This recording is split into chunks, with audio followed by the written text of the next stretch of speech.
Hi, Shayla with WTI, and I want to show you why you need this Japanese copper frying pan.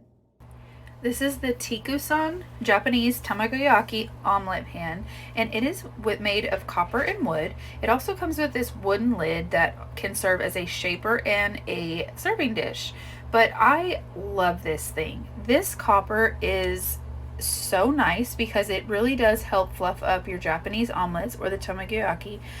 And one good thing about the copper is it's a very high thermal conductivity. So this high heat conduction is going to make it very evenly cooked at a balanced temperature. So I love that you don't have to worry about hot spots or anything like that, but you're going to be able to make these. And this is the one pan that really does fluff up the egg in a way no other pan can.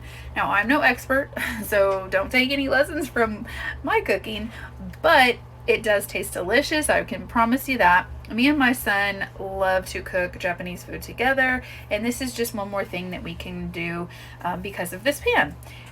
We love that not only is it pretty, but it's just so cool with the, like I said, that wooden lid. You're going to shape it and make it the way you want, and then you're going to be able to serve it on there and slice it up and eat it. And it's good for so many other things, but this really we have found is kind of a favorite in our house. And this pan is such great quality. I love the way it looks. I love the way it cooks. There's just nothing bad that I can say about it. It's got that great tin coating so that your food tastes perfect every time. So I would definitely recommend this copper Japanese frying pan, especially if you like to make fluffy omelets. I love it, and I know you will too. That's my point of view.